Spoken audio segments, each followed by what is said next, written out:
Hey, Matt, how you been? Not too bad. The weather's been decent. We haven't been snowed in. We only had like one good snowfall so far as recording this.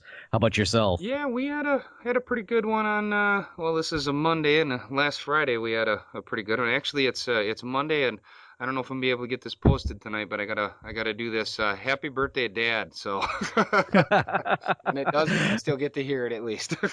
Oh, you know what? And I should apologize to your dad. I should have mentioned this off air with you, but your dad left me a nice message. I think he was trying to schmooze me to try and have a better opportunity at getting some swag because he had, hey, I really love the show you do with my son.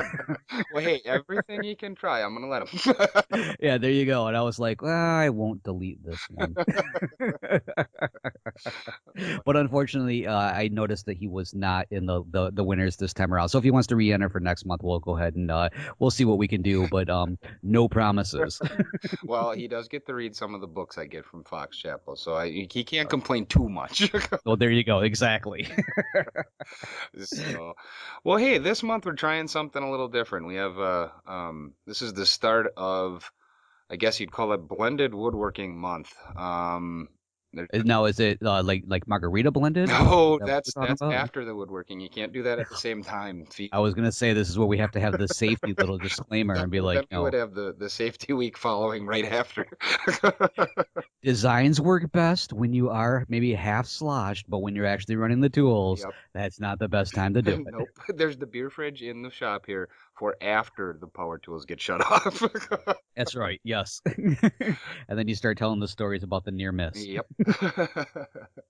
Well, no, we're actually there's a few other people I'll be talking to later this month about this whole blended woodworking thing.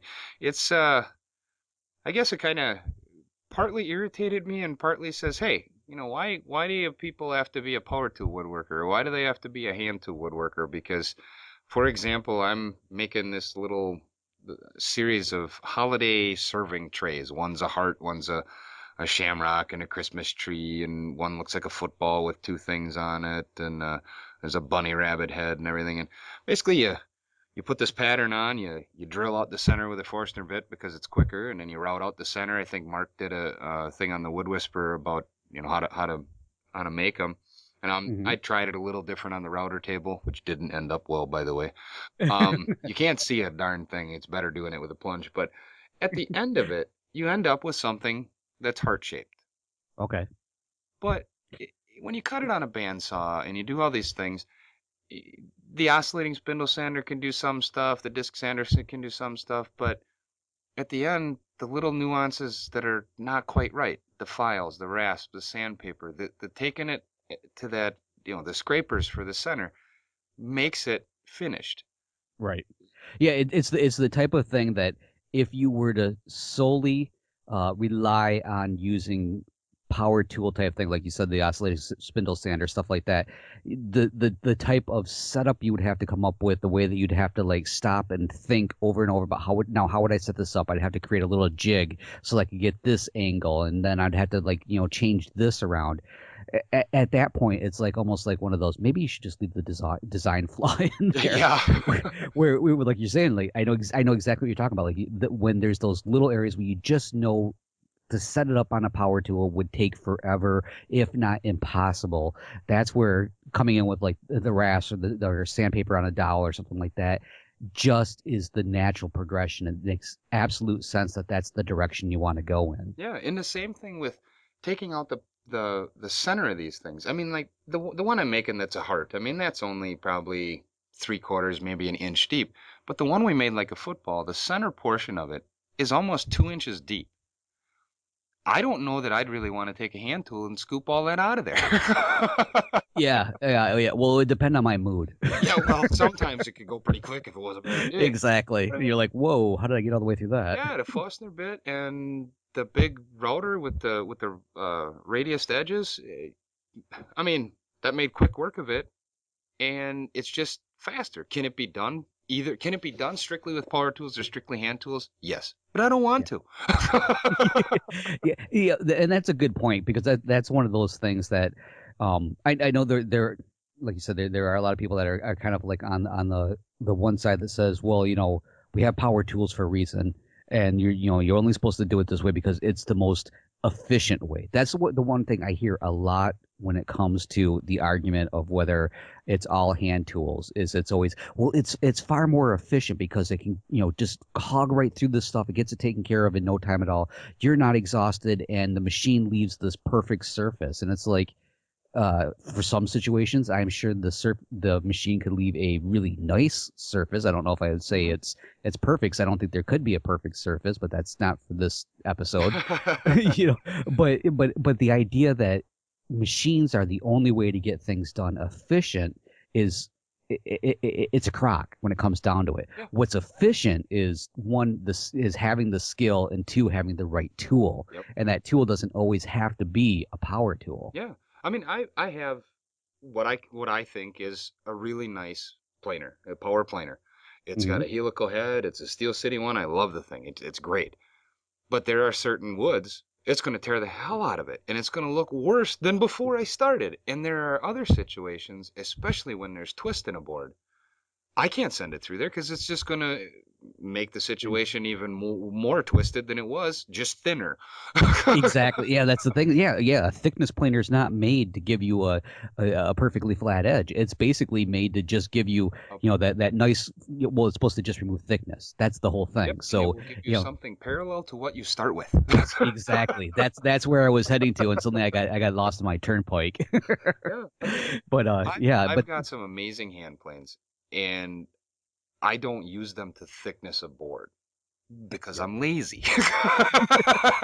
And there's nothing wrong with it. I mean, I think I was just listening to an episode where the one person that you would think of in the online woodworking community who would be, an absolute advocate of all things hand tool is Shannon Rogers Yep, over at the hand tool school. I know that. And I was just listening to a Q&A that he did the other day, and he was, pointing out the fact that it's like one of those, there is nothing wrong with using the thickness planer because it does its job, very nicely. It does exactly what it's supposed to, and it gets it done a lot faster than in the other one. Hmm. But it can't do it, everything. It can't joint. It can't do all that stuff. It's a thickness planer is like a one-purpose monster. Yep, it does its job. It does its job well, but Yes. it's only going to do its job.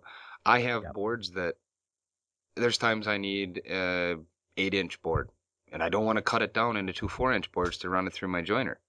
So I'll make sure one side is flat and it's good, and then I'll run it through the thickness planer because I only have a 6-inch joiner. Now I know there's a way to take the guard off and do a couple things, but that thing scares the hell out of me with the guard off. Yeah. Right.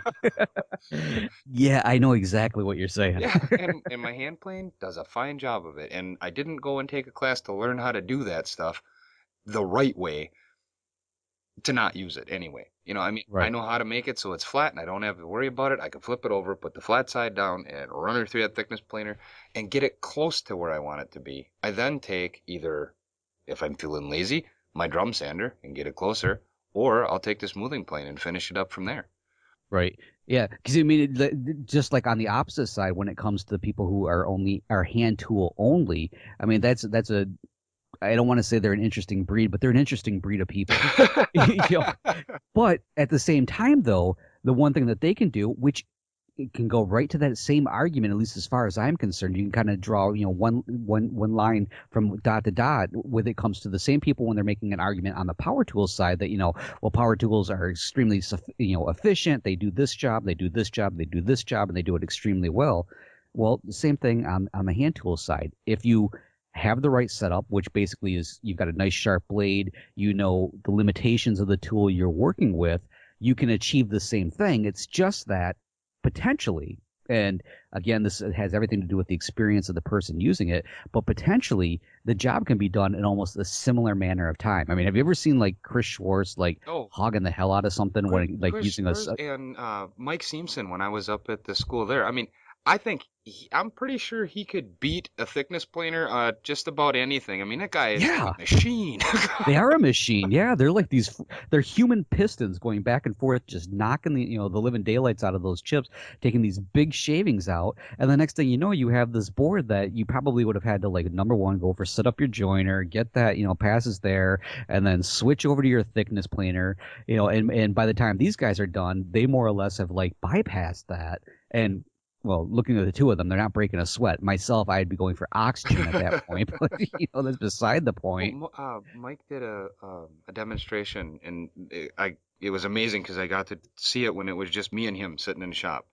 And Hmm. he took a hatchet, split the board, made it close to where it was, jointed one edge, thickness plan. uh, I honestly would have been setting up the table saw yet to make sure that it was just right. Yeah, I'm like, the guy split the thing down with a hatchet, jointed one edge, and thickness the board, rough thickness. He didn't run the joiner over, but I was like, holy crap. And he goes, yeah. you don't need to do it one way or the other. You can use a draw knife, you can use a hatchet, you can use a saw, you can use a power tool. Who cares? As long as it's the right size that you want it to be when you're done. And what that size is, you can determine. Right, exactly, exactly. Well, that brings up a good point. There's to me there seems to be this misconception, again, kind of like with the whole hand tool thing, of how like oh, that was it took the early craftsmen so long to build these things, and they were never as exact as what we have today. Which there is some truth to that, in the sense that early craftsmen, if you look at a lot of the interior pieces of whatever project they built, they were willing to say, we want the outside to look, as nice as possible. The inside, we really could give a rip about. Yeah, you know, yeah. where today a lot of us are like one of those breaking out the calipers to make sure that it's exactly, Oh, three yeah, quarters of an inch or something like that. yeah. Where it's like one of those, one thing with working with hand tools is, if you wanted to go, a purely hand tool route, you could get the exact thicknesses that like you're looking for, potentially as an engineer might look for it. It's going to take you a little bit to get there. With some skill, you'll get there a hell of a lot faster than many, a lot of other people. But at the same time, though, there is kind of something about that idea of, rather than working that hard, like, do what needs to be done. And it's not, this is where a lot of people go, oh, you're talking about half-assing. And I'm not talking about half-assing. I'm talking about, doing something that gets the project the way it's supposed to be. It's built, it's solid, but yet you're being efficient with the energy that you're expelling, and you're getting the result that you want from these tools that you have that are going to do exactly what you want. And then of course, fast forward to the modern industrial age, where we can, like, saw something as quick as we want to, and be like, all right, we're ready to go. Yeah, yeah, and we're done.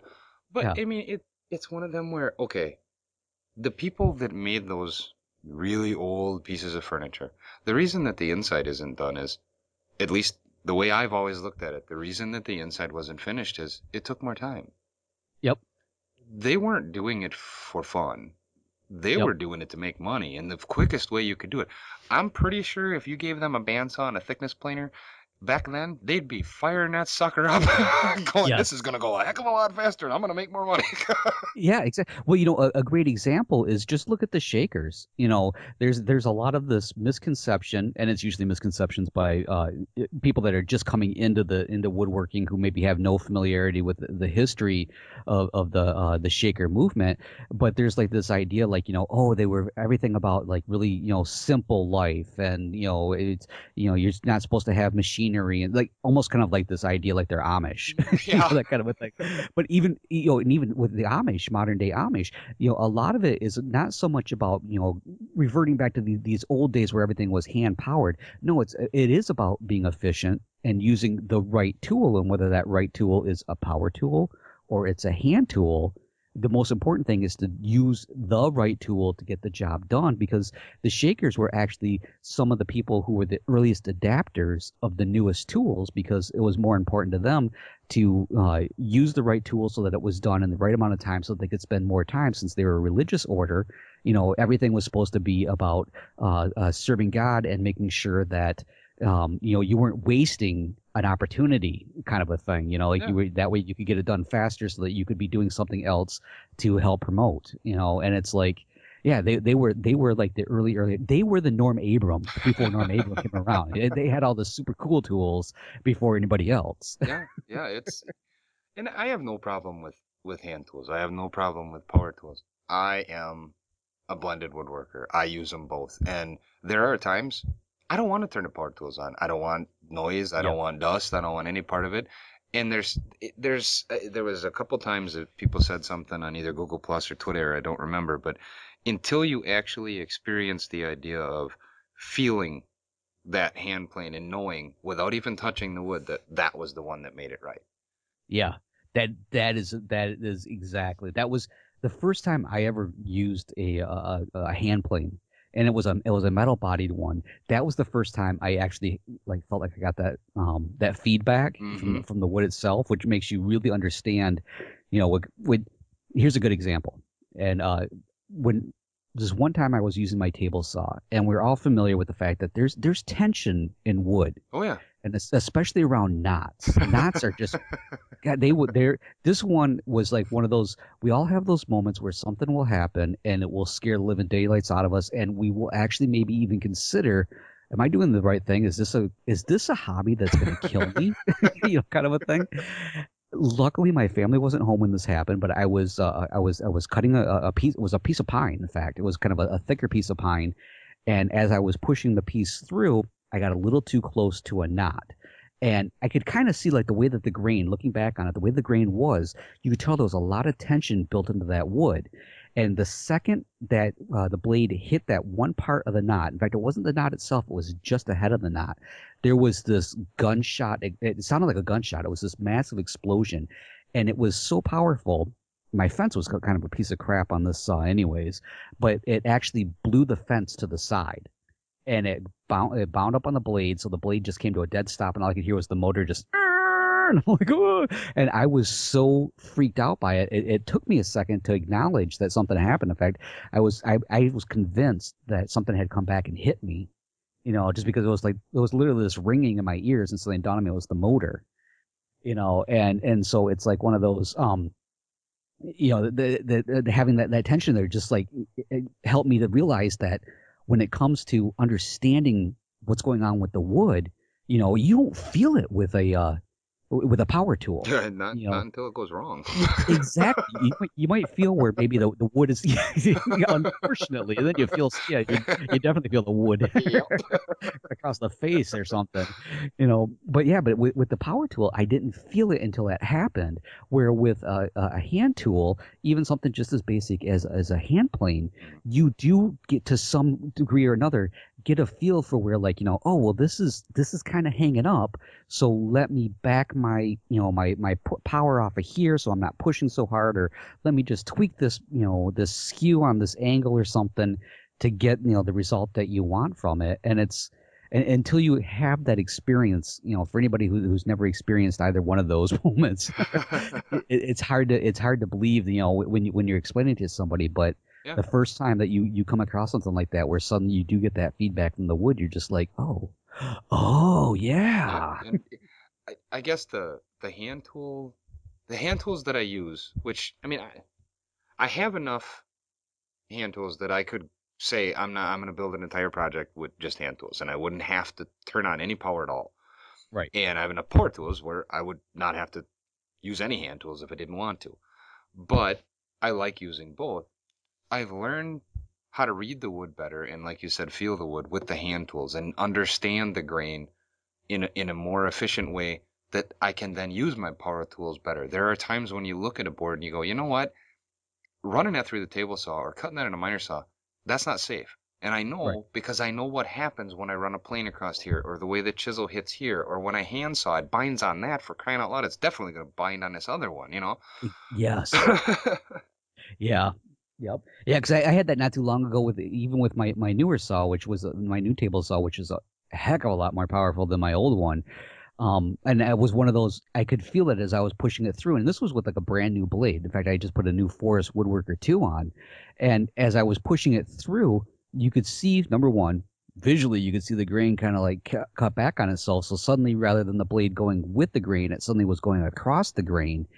And as it started to come in there, you suddenly could feel like that extra pressure, having to push it just a little bit harder to keep the feed rate going the way you want it to. Where before I ever kind of had a feeling for that or a better understanding of it, I would just been like, oh, what's going on, and just start hogging that thing as hard as I could to get through. And it's, I'm sure it would have gone, but then it probably would have burned the material a little bit, it would have dulled the blade just a little bit faster, all that good stuff. You can just speculate all over it. But yeah, definitely. Now, let me ask you this: as a blended woodworker, this is one way that I kind of tackle it. Is oftentimes I'll use my big machines, like say like the joiner or the thickness planer, or even my bandsaw to some degree, to kind of do my roughest work. These are the ones that these are my early tools so that I can kind of start to shape the material for towards what I want to do with it. And then what I end up typically doing is once I kind of have I don't really want to say it's my rough dimensions, but it more or less is the shape that I have of the piece I'm making, whether it's just a simple leg or a style or towards a tabletop or something like that. Once I have that kind of roughed out a little bit, kind of shaped to some degree on those tools, that's when I usually typically prefer to go towards my hand tools to start doing that refining of the shape, Yeah. taking it closer to its finished Yep. dimensions. Is that something you do I also? do that, and I guess, well, obviously, the same thing with you. My miner saw, the only thing I use my miner saw for is breaking down stock. That's it. Right. Yep. My planer and my joiner, and to some degree the drum sander. Those all three are basically for taking stock down to close to the dimension I want it. Okay. The bandsaw, like you said, shaping some stuff, things like that. My table saw, that goes back and forth. I do some, once it's obviously not too rough because otherwise it's just going to end up going across the room. But I do some joinery on it, but not a lot. It's, Right. Yep. I'll cut the shoulders or something, but then I'll cut the tenons off with the tenon saw, or Yeah. do it with the bandsaw, and then I'll run the router plane or shoulder plane on it, stuff like that. But there are other times, and it depends on what the project is too. There's some stuff I don't want the power tools doing anything but getting it close, and then I'll do it with hand tools. And there's other things where I'm like, you know what? I know I've done stuff like this so many times on my table saw or my router table. I'm actually faster because I have the jig made. I can set it up, bing, bing, bing, and I'm done. And Yes. the other thing is usually if there's four or less, I'll almost always do the joinery by hand. If there's That more than four, I'm batching that sucker out somehow. that's a great point. That really is one of those things that I'll catch myself doing. In fact, it's funny because I've had a few projects where mainly Samantha, my wife, will come down and be like, "Why are you doing it with those tools?" And by those tools, she means the hand tools. Yeah. Why are you doing it that way? And I'm like, well, because I want to, Well, because partly I can do it this way. that's Yeah, partly the misconception of the hand tools they think cost less sometimes. yeah, Don't worry, I won't yes. tell.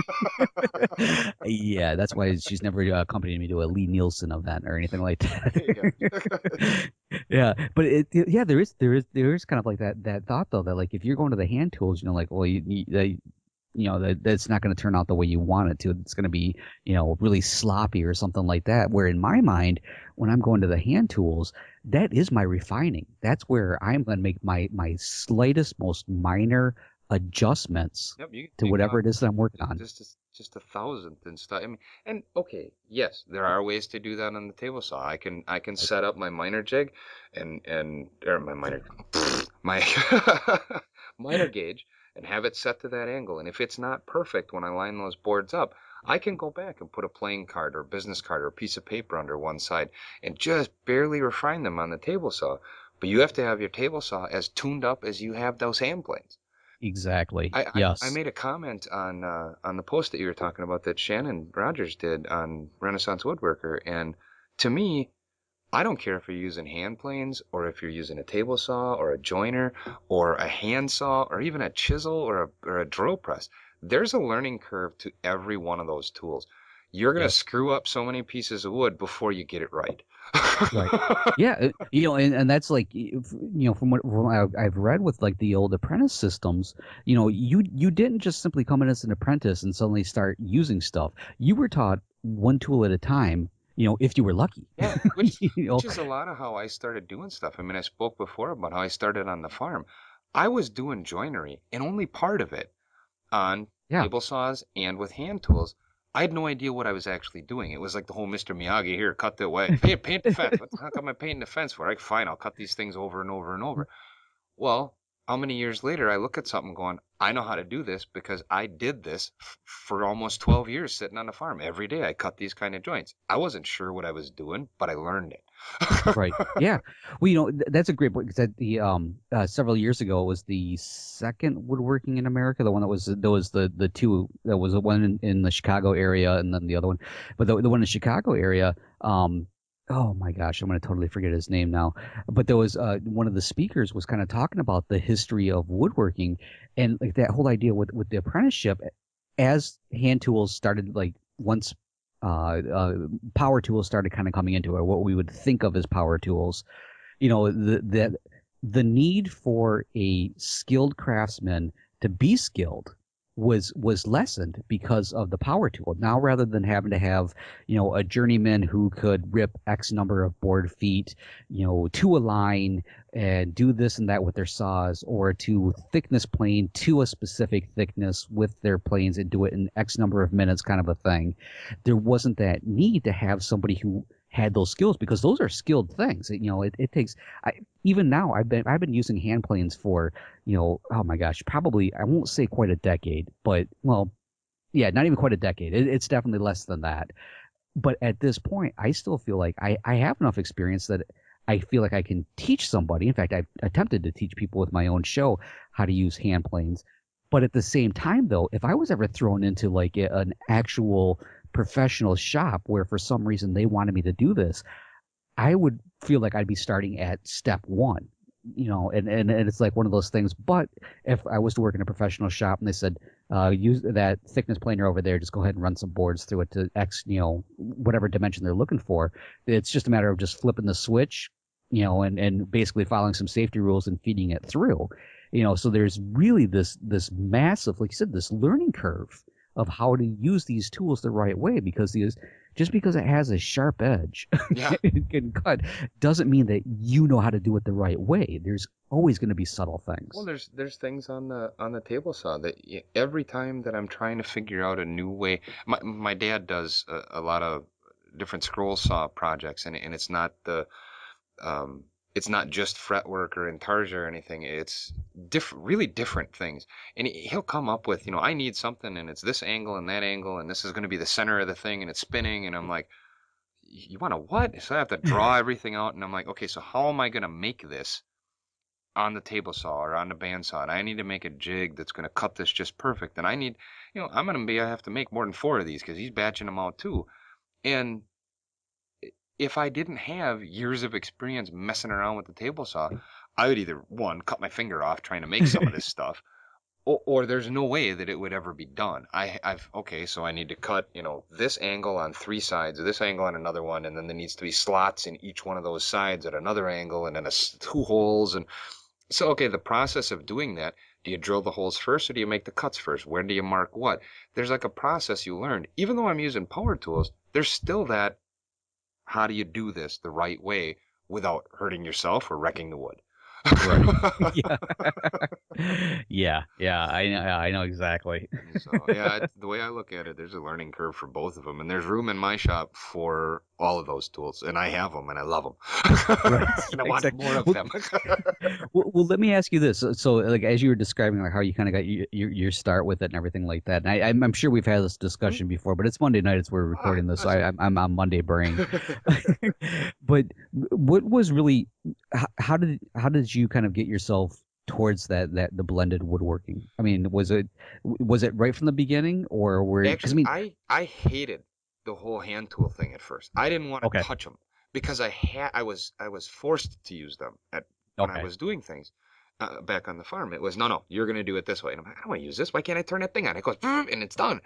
And yeah, exactly, but it was no, you're going to learn this, and I'm like, fine, whatever. And when I started doing woodworking again, I didn't want them. I didn't want those hand tools in my shop. I had some of them, especially I love my hand saws. Those we'll talk about those later. But I had a whole bunch of them, and they sat in the corner, collected dust, and got rusty. A okay, bunch of hand planes did the same thing because I didn't want to use them. I knew how. I didn't want to touch them. So I got a whole lot of power tools, and I started doing stuff, and I started doing more things. And the more stuff I did, the more I said, damn it, I'm going to have to pick that thing up because I know how to finish it this way. I'm almost there, and 2 passes and it'll work. Yeah. Ah, crap. Yeah. Yeah. But That's I know exactly how that was. but I cleaned a couple hand planes up. I cleaned up a block plane and I cleaned up a not even a Stanley or a Craftsman's. I think it was like a Dunlop or something jack plane. Okay. And I cleaned them up enough that they worked and I could do what I wanted to with them. I did the same thing with a an older miner box because I knew the cheap Harbor Freight miner saw that I had was not going to cut 45. If I moved the thing, it was going to be off and I'd never get it back to 90. So I just used the miner saw because I had a little Craftsman table saw at the time and that was off too. Yeah, of So course. I used a couple of them, got more and more into it. I had the chisels. That was no big deal. That didn't bother me. That for some reason, those are not hand tools. Them are okay.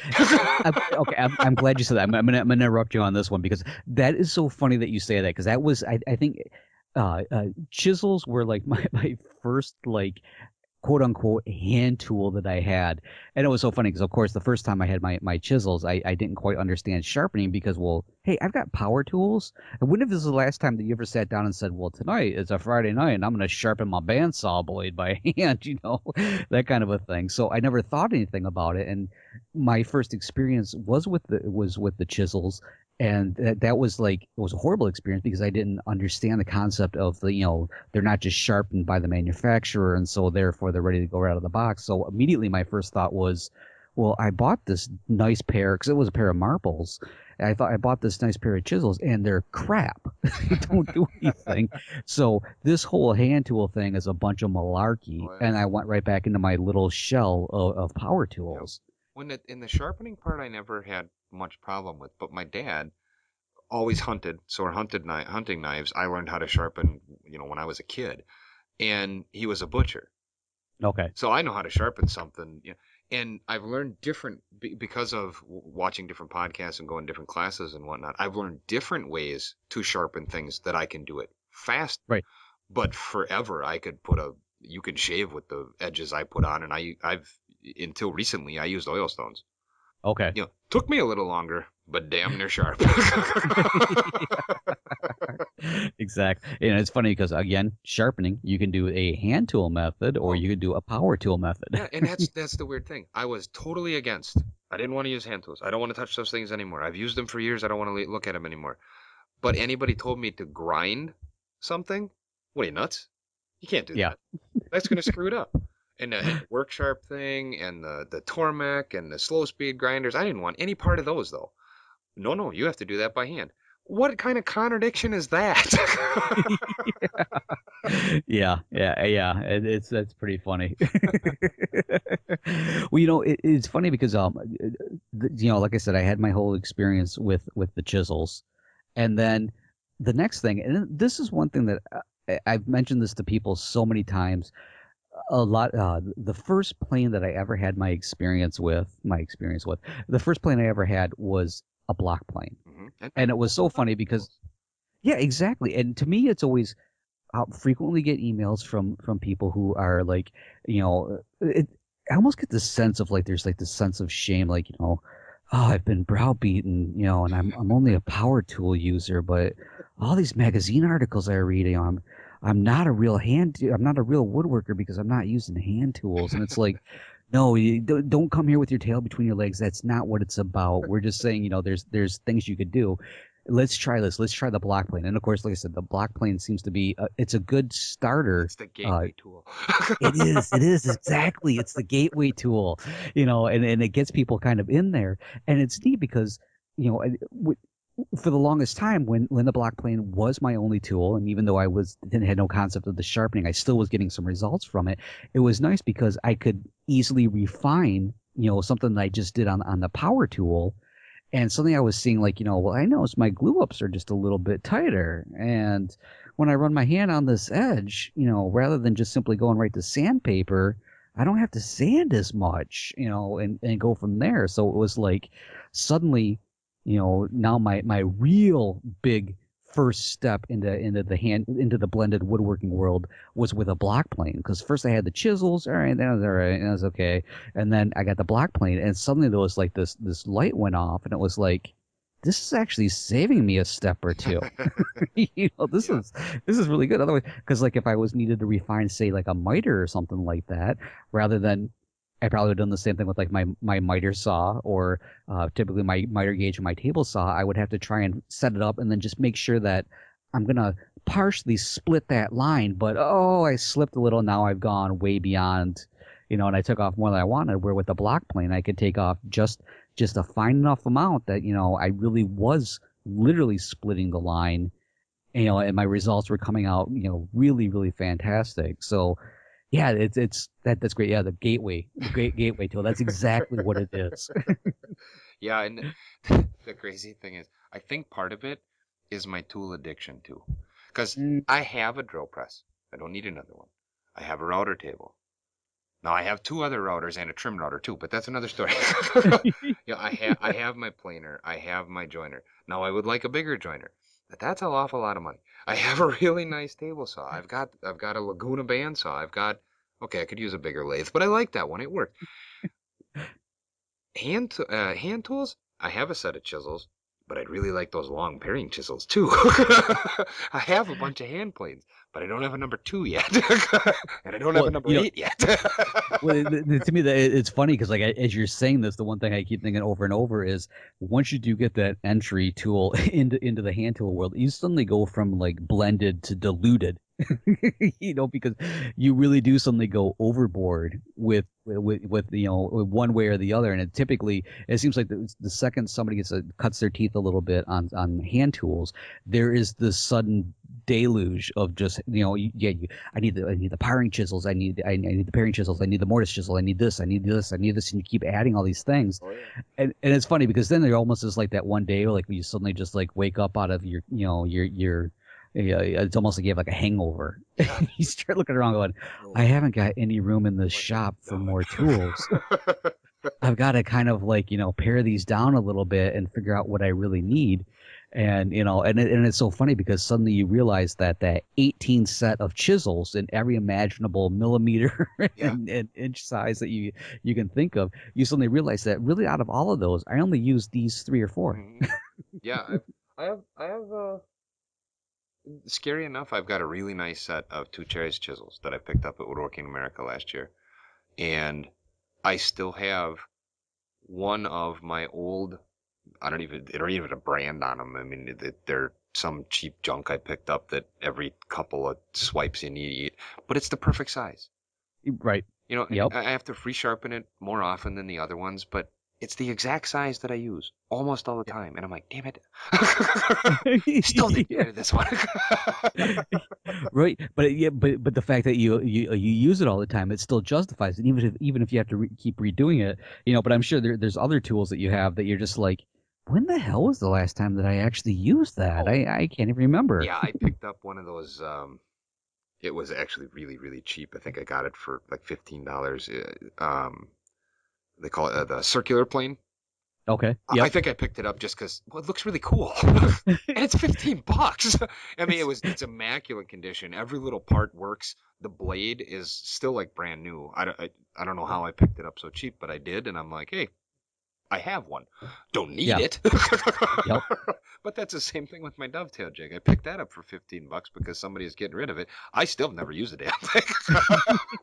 Yeah, yeah, yeah. That happened. Like I said, there's something like this. The deluge just kind of like opens. But it's the same thing as when you're a beginning woodworker, Oh and yeah. the vast majority of beginning woodworkers start on the power tool side, and there's suddenly that you're walking through the Harbor Freight, and suddenly you're like, I need one of. There's this cart is not big Yeah, enough. yeah. I need another one, And then later and you I, have I to got to bring a upgrade second those. truck to bring this stuff home. Yeah.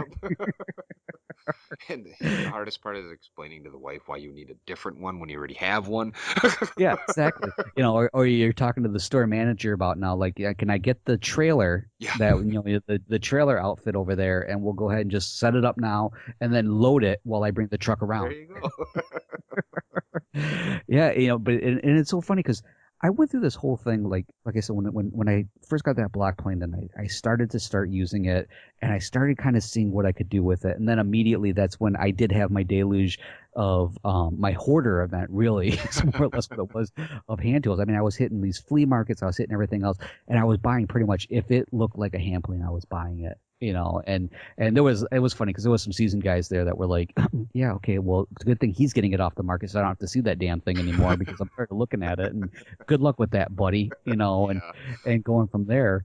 But the one thing I was kind of thinking of is like when it comes to that, I actually had this moment of guilt where I would look at my power tools and I would think, well, if I'm going to make this cut, I could do this long ripping cut on my table saw much faster than if I used this hand saw that I have here. But then I'd have this guilt in my head, like, but I bought this hand saw, so therefore I have to use it. But then again, I bought the table saw, so okay, I'm gonna cut half with the table saw, and because the curve will be wide enough, it's easier for me to get the handsaw in, and I will. And I had these moments. This is all kidding aside. I had these arguments. Yep. I felt like like Schmiegel or something, like arguing with myself in the shop over what I Which was supposed to do, what and should it's the I do? weirdest thing. Yeah. Yeah, exactly. Yeah. Yeah, it's different because especially where I really enjoy using my hand tools. It's and especially because a lot of mine are from family members Right. that are no longer with us. And to me, it's almost a homage to them to say, hey, I took your handsaw and I learned how to sharpen handsaws. And even though I know this thing was sharpened down so much, I had to cut the end off because it was alligatored so bad and made a panel saw out of it. I know you used that thing and it's still being used today. Same Yeah. thing with the hand plane that, rusted in a corner. I cleaned it up. It's being used to dimension lumber again. Yes. And okay, I love my power tools though. I still turn them on. Yeah. Well, yeah. But I bet you have a workflow between your hand tools and your power tools, and like we talked about this earlier, where it's like it's not so much a matter of uh, well, most people say efficiency, but it's common sense that you would do this to get to this point. This tool makes the most sense to do it, but this one is going to give me that final result that I want, and that's exactly that's such a hard thing to get across to people who really are either one just so hung up that you have to use one set of tools or the other, or people who just really are afraid of the concept, of doing it. And it's funny saying that you'd be afraid of a concept like mixed woodworking or blended woodworking. It's like, that's like saying I'm afraid of like drinking water and taking a gasp of air at this, in the same setting. Oh my gosh, someone's drinking while I'm feeding? What happened here? Yeah. Yeah, and what makes sense to me in my shop is because of the way I learn things. Okay. I Yep. rip a lot of things down on the table saw because it's quick. I have rip saws, but I prefer to crosscut when I'm cutting with a handsaw. I like cutting Yep. stuff down on my table saw. Partly, I think I like to see the little puff of dust. I like to see the blade. It feels good. But once it gets down to less than 2 inches, if I don't feel like using that gripper, I'm pulling out the handsaw because it's just safer. Yeah. And Yeah.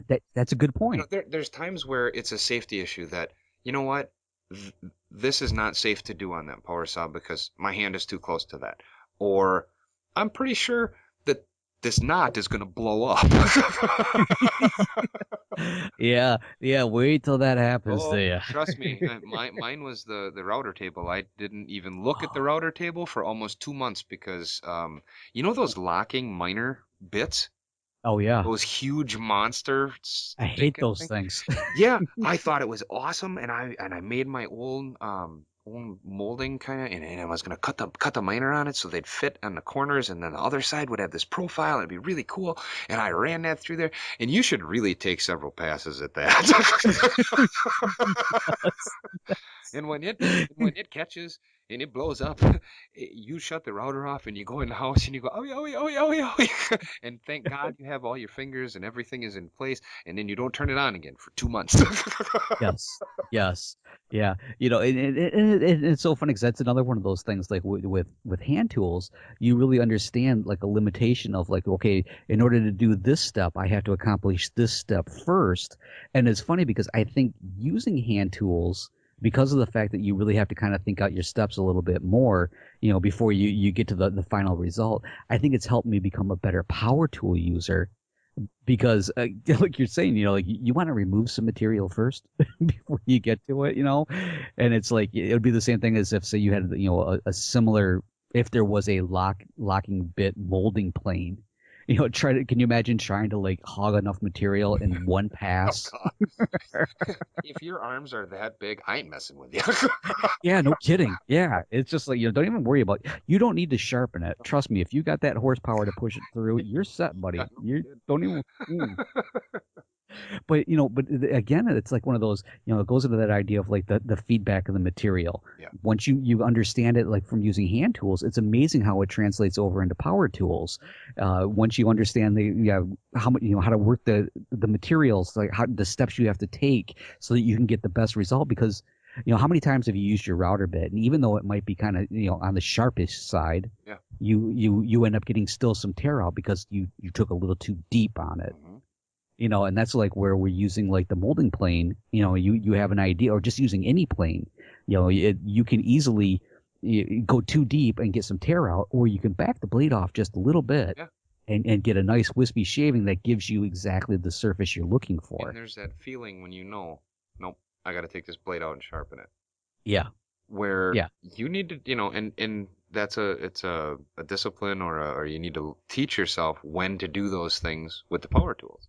It Hmm. still needs to be done, but and like you said, you learn more how to be a better power tool user with the hand tools. And I wouldn't trade either one of them for the world. I mean, I love my chisels, and like I said, I learned years and years ago how to start a saw without that whole, dig it into wood and catch it and everything. So I can start a saw really quick because I learned how to do that. I learned how Right. to cut.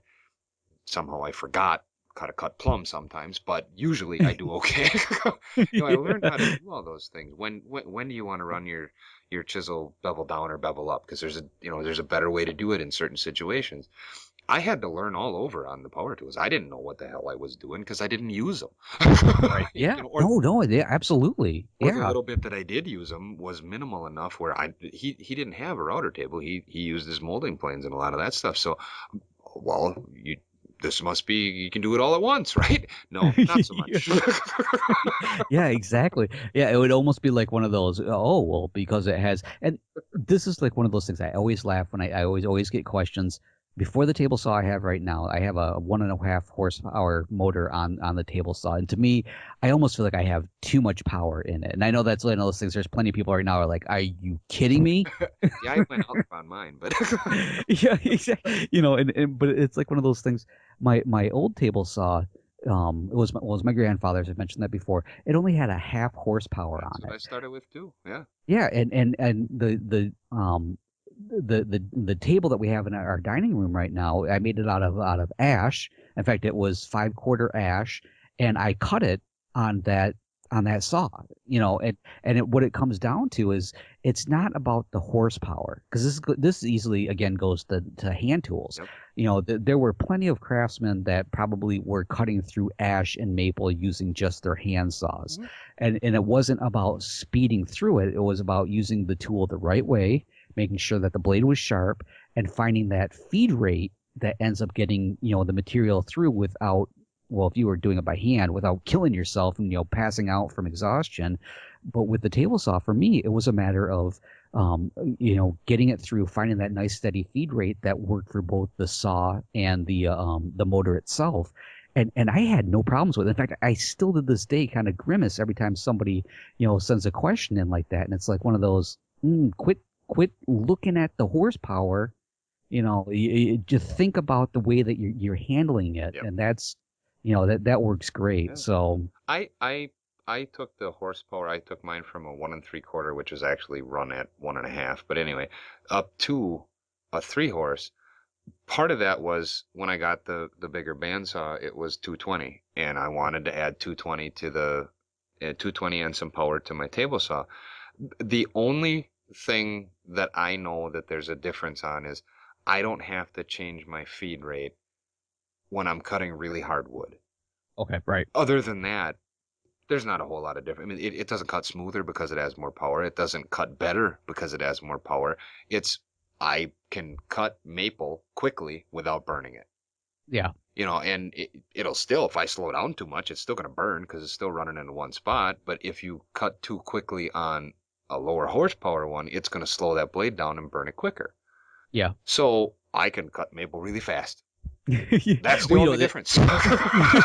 that's very, and that this is probably just a topic for a whole nother show. Is actually kind of like, well, we did kind of talk a little bit, I think, at one point, a few episodes ago, about like maintaining your machines and stuff Mhm. like that. And that's one of those things that when you're doing it, for a hand tool user, maintaining is like, listen to myself grunting because I can't push a saw through or a plane or something like that.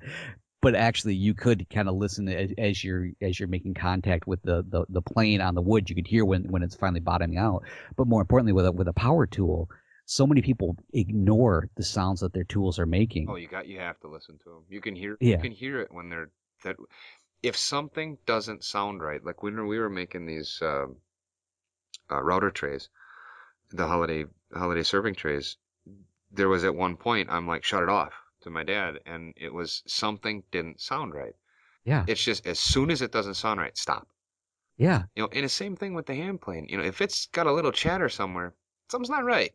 Yep. Either Yeah. something loosened up or there's something different in that board somewhere that and you got a chance of, okay, you're not going to hurt yourself as bad, but you're going to screw that wood up.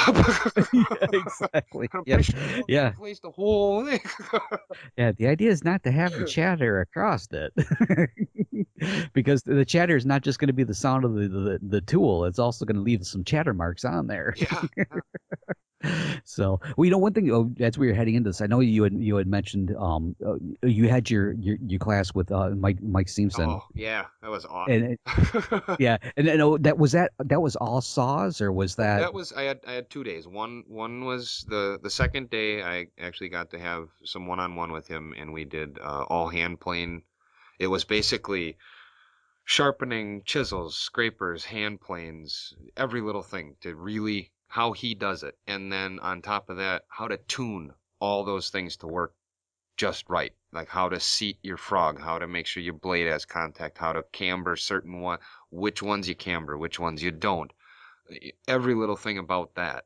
That was the second day, which, the one-on-one with him, it was just amazing. But the Right. first day was all about handsaws.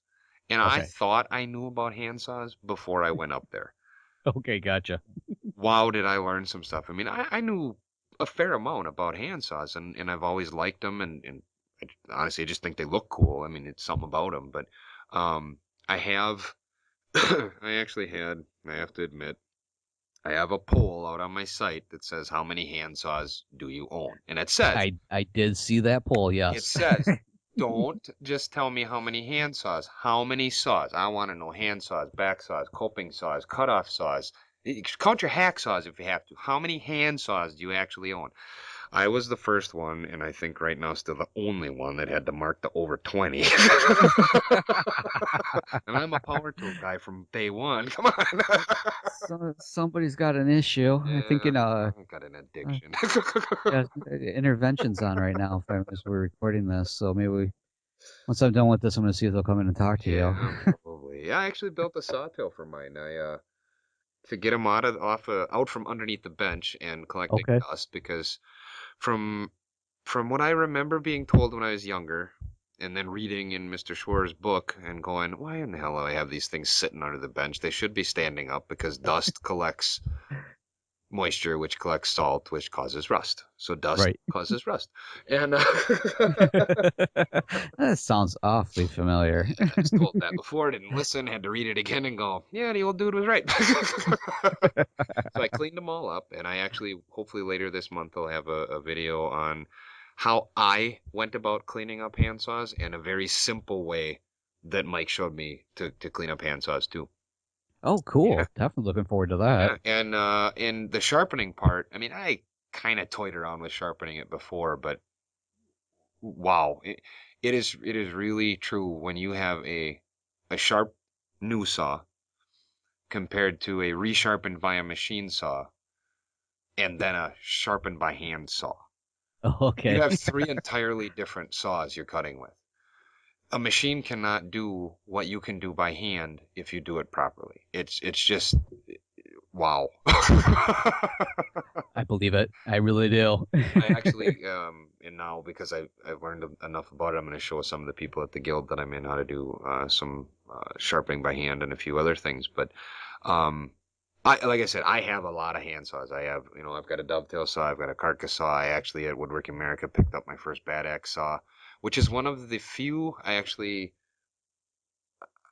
my tenon saw, my dovetail saw, and my bad axe saw and one of my hand saws and the great big 30-inch one that goes in the miner box are the only ones I actually bought of the standard Western saws that I own. The Okay. rest are all one way or another have been in the family, either my Oh, family or my wife's family. So it's kind of fun to say, hey, this was my wife's father's or my wife's grandfather's or my grandfather's saw that I'm doing this stuff with. It's kind of cool. I think that's part of my addiction with them is I can't get rid of them. They were grandpas. right. Yeah, exactly. They gotta cut wood again.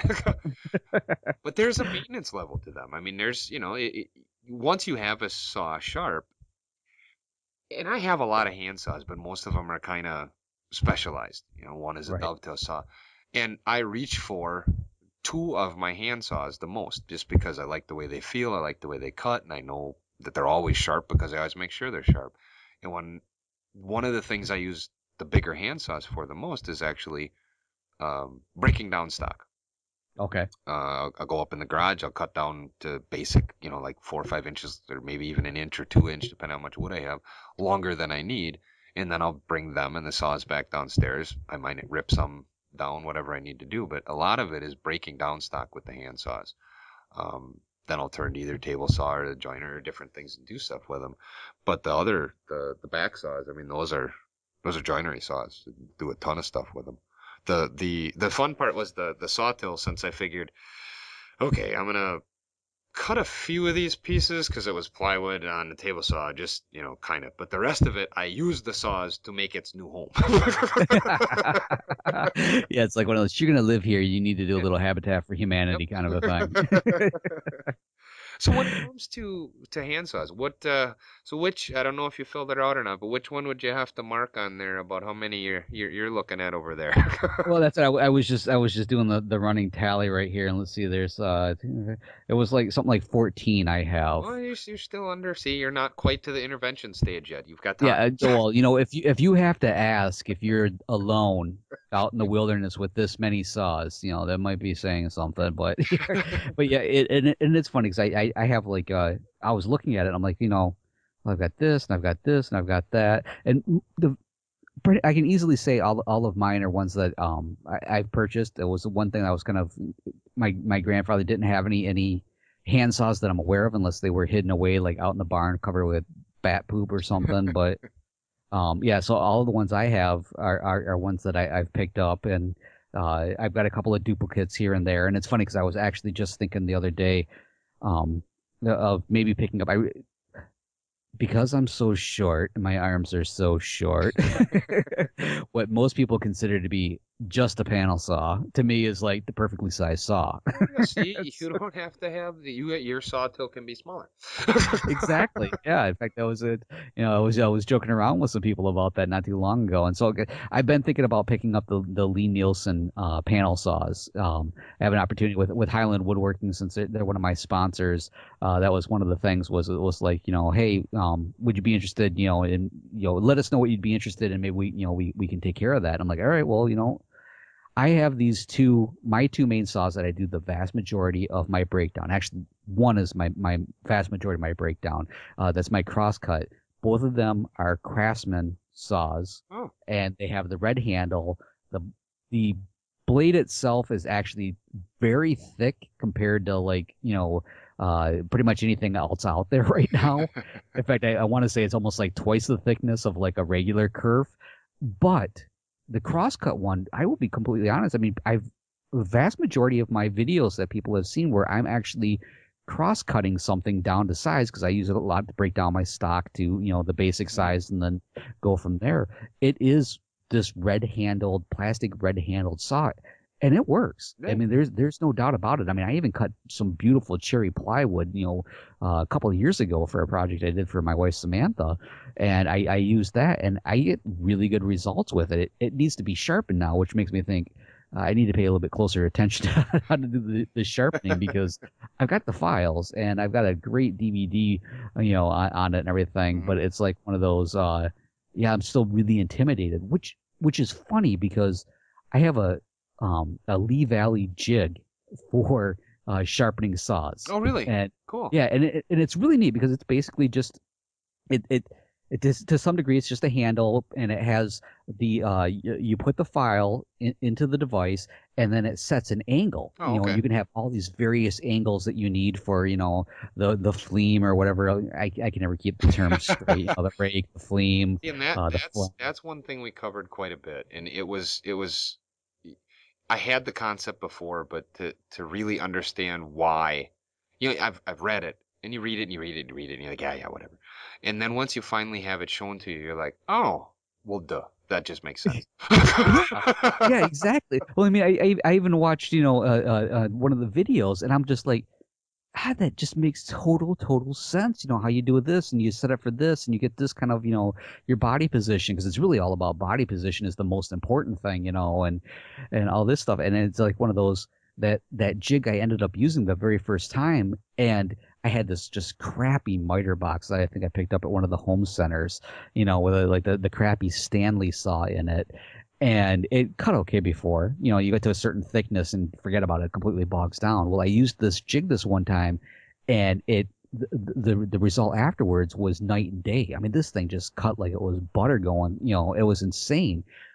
But then I kind of got into that mindset, and I'm sure we all get to this where it's like it can't be that easy. I have to readjust something, and I never was able to bring that saw back from that readjustment. Oh yeah. Well, But it I've got the saw sets and the saw vices and all the files, and I sharpen my own saws, and I did before, but now after taking that class I love it, and we used the hand saws that you had for the second half of the day to cut out and make a sawhorse slash saw bench.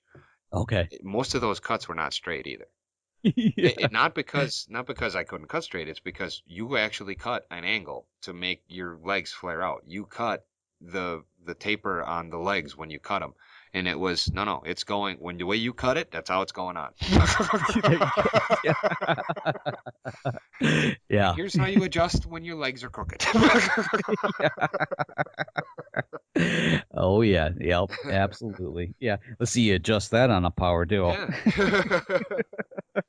No, it was great. Now, I mean, I don't own a new saw when it comes to hand saws. They're all old Distons and Atkins, and the new saws that I have are my Bad Axe saw, and that is a 12-inch back saw, and Okay. it's the hybrid, which you'll have to anybody who's listening, you can look up on his site. He explains exactly how the hybrid thing is, and considering he's just across the state from me, I don't think I'm going to attempt to screw it up because I don't think I'd be sharpening it, and I don't think I could do any justice to what he does to saws. I mean, he's an amazing sawsmith, but Yeah. um, the other newish one that I have as far as Western saws go is my dovetail saw. It's a Windsor dovetail saw. It's actually made in Colorado. Okay. It's All a right. solid brass back instead of the folded ones, and I didn't know much about them, but I got it for a song really, and I gave it a try, and that is now my dedicated. Definitely love that dovetail song. Oh yeah, I know exactly how that is. I have like one or two saws in general. Like I said, that red handled plastic kind of thingy, as ugly as it is, I grab for it all the time because I know it works and it feels comfortable for the moment until I find something much better. Hey, it's if it's go to and it works. I mean, it doesn't have to be a 100-year-old Diston with the perfect etch. And I don't think the etching is left on any one of my saws because they were used. I mean, they were used by carpenters and craftsmen that didn't give a rat's rump if the etch was left on there or not. That Yep. and they rusted. And I cleaned them up, and the way that I'll show in the video is the safest way I know to try to leave any of that stuff that's on there. Now you don't Right. get the mirror polish on them the way I do it, but it cleans it up really nice. There's no rust, and you're good. Um, do you use anything to like protect your saws? I know you have some decent back saws and some and your go-to saws, obviously. Do you use anything to like rust protect yours or? Really, when it comes down to it, I think the most is I've sprayed it like once or twice with like that jojoba oil. Oh, In okay. fact, I think we had a question not coming too long ago, over at Wood Talk Online about it, and it's so funny because everybody like anybody who has followed Christopher Shores probably is familiar with Whoopi, Yep. his beloved rag, which is Yep. actually soaked in oil, Yep. and that's what it is. And really, what all it really the jojoba oil is, from what I understand, is basically it's just kind of a waxy oil. Mhm. And one thing, I happen to have some of that. Prior to getting that, I used something just as simple as T9. And that's and You know, that's what's on most of mine. yeah, I've done I actually picked up from listening to Shannon. I There's one of mine that I have shellac. I just spray a coat on once in a while, and that seems yep, nice too. T9 is on most of mine. yep. The other thing is the plane blades I picked up from Mike Seamson when I was out there. He uses synthetic motor oil. Oh, well, really? Okay, that's kind of He just interesting. puts synthetic motor oil, wipes it off, and he says works fine. And it's cheaper. Interesting. Yeah, I can see. Oh, that is pretty. Yeah, because it's like one of those things I know, like just traditional, like a petroleum-based oil kind of a thing. Would just, I mean, well, Yeah. petroleum-based oil. I don't. But because I mean, that's one of those things. Like some people are like, "Oh, you use some like WD-40 or something," and I'm like, it's not so much the WD-40 on the blade. Obviously, it's going to protect it to some degree or another, but it's the what the effect that it could potentially have on the material that you're going to be cutting Yeah. into and everything. Yeah. And because I mean, like I've read before, and I think I'm pretty sure I've used this probably on the body of a sole of a plane or something, is just like paste wax. Hmm. But then you get into the issues of like then there's like, I think the main issue is like there's silica in it, and it's going to do this, it's going to have this effect on that, blah blah blah blah. Yeah, You know, I put when I do my cast iron tops of the different things. I mean, there's a process I use to make sure it's all clean, and you take everything off it, and then you put T9 on. And the last step for every one of my cast iron things is Johnson's paste wax. okay, yep. There's all it is wax, and I buff it out afterward, and until I can slide a piece across it without it sticking, I'm not happy. Once it's that way, then I got another year before I got to do it again. Oh yeah, yeah. Well, see, I don't have to worry about that anymore. I happen to have granite, Yeah, so well, you can't use magnets. Meh. yeah. Well, I'm working on that part. Let me tell you. So, but well, and it's so funny because one thing I don't know if it's funny. I think it's kind of funny. Uh, when putting that protective coating on, the big thing is to remember to kind of come through and just like after like some heavy use of your tools to like just kind of just give it a quick wipe down. And it doesn't necessarily mean like like bathing it in the material, in whatever it is that you're using as your protectant, but just a simple wipe down to get, as you mentioned, dust is rust. Yeah, Dust leads to rust. keep the dust off them. That's all that really matters to me. And T9, I mean, that's a protective. I mean, it's just designed for jet parts for crying out loud. It'll protect my saws. Yeah, exactly. I still got to get a hold of them. They're only a few miles down the road from me, actually. There we go. And but it's like one of those. I mean, I used it for years back in the days when I was a heavy mountain biker, and Mhm. I loved going through mud puddles. I mean, that was half the fun of it. Oh yeah. And I never had to worry about my gears and everything because I sprayed that on there and it just rolled right off the back of it. It was no big deal. So, you can only imagine what it's going to do for your tools. And again, I know there's a lot of people that are like, oh, it comes off on your finishes and blah blah blah, and it's like, no, it doesn't. Yeah, I've never had a problem with T9. I've never had a problem with Johnson's Paste Wax. No, I know there's other waxes that might not. I mean, it's the yellow can that I think I've been using for I don't even know how long. I don't know if they even make it in a yellow and a red can anymore. It's so old.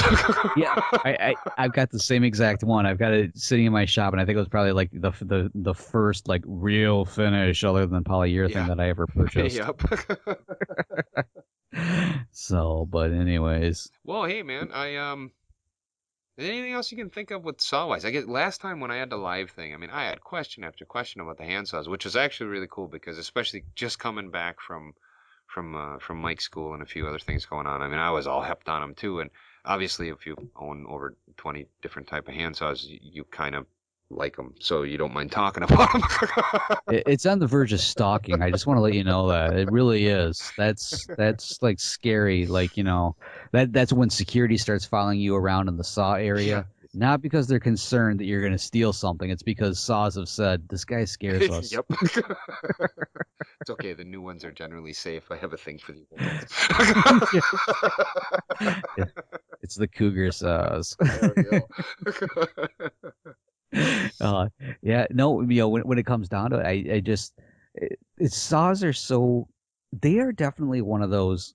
Um, that's where you really have to pay close attention to the type of work that you plan to do with it. I mean, you could easily take a crosscut saw and do some ripping work with it, Oh yeah. but it'd be the same thing as if you took your crosscut blade and put it on your table saw and then did some ripping with it. It's going to be just that much more effort. Yeah. So saws are definitely hand saws, especially are definitely one of those. You want to be familiar with the technique that, or the job, the task you want to accomplish with it. Mhm. Otherwise, well, you could be an idiot like me early on and be like, God, this sucks because this takes forever. No wonder nobody does this anymore. When in fact, it's like somebody should have just came in and slapped me with the saw and said, Give me try this one. that. Here's an idea. The next time you eat steak, why don't you use a spoon to cut it? Yep.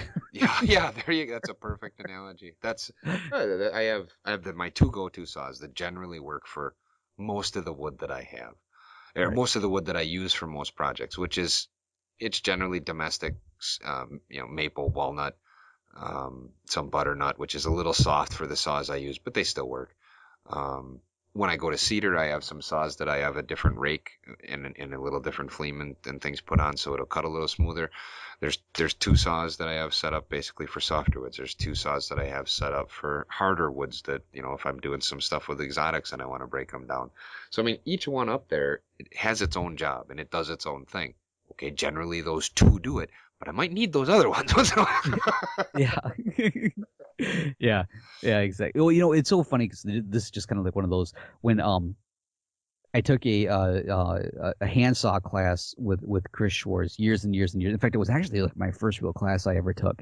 It wasn't that many years ago, but we were making the saw bench, the one that there's DVD out now. Build a saw bench with Chris Schwartz, and we had built this, and it was really interesting because that was my opportunity to say I need to get some really nice back saws. So I ended up getting a nice carcass saw, a nice well, I didn't get the dovetail saw in time, but I got the tenon saw, and really that's all I needed there, along with just a regular crosscut and a rip saw, which I really didn't even need those, to be quite honest with you. But when we got there, of course, there were individuals in the class that were like, Chris, come over here, take a look at this, and they're showing like these just amazing old tools, these old saws that were like one of those. Really, you should not be using this in this class. This should be locked in a museum someplace. What are you thinking? That Yeah. kind of a thing. And then there was some other guys that were like just showing up with just like a panel saw kind of a thing, and they were using that for what I was like, using my tenon saw for. They were taking these very generalized saws and using them for a very specialized type of cut or something. But the thing was, they had the right tooth configuration, and they weren't ideal. They ended up getting the job done, but it was like one of those. For me, it was like one of those great lessons of like, well, you can get the job done. It's just that it's going to take you a little bit longer to get that taken care of again. And but again, the one thing they did do, for their credit, they were paying attention to like the tooth configuration, making sure that they weren't trying to do a cross cut with a rip and then wondering why it was splintering all over the place, or who knows. I've never done that, so maybe I should try that just to see what it would really do. I'd probably be ripping my hair out with it. Yeah, it when you use the opposite saw, there are interesting results. They work to do each other's job, but there's a reason one's filed one way and one's filed the other. Yeah, that's what I kind of figured. Yeah, yeah. I guess it's the same thing as you don't need to put the fork in the outlet to find out that it's gonna hurt. Yes. Just let somebody else do it. Yeah, exactly. Yeah, yeah. That's when you convince your friend, like, here's 2 beers and a fork. Hold your beer, you go do that. Yeah, exactly. Yeah. No wonder I don't have any friends. Left. Exactly. Yeah. Oh yeah. Well, hey, I think we'll wrap this one up, and All right. we'll hopefully talk again next month. And thanks for your time, man. Hey, no problem at all. Thanks for having me back on. Oh, no problem. Anytime. Bye.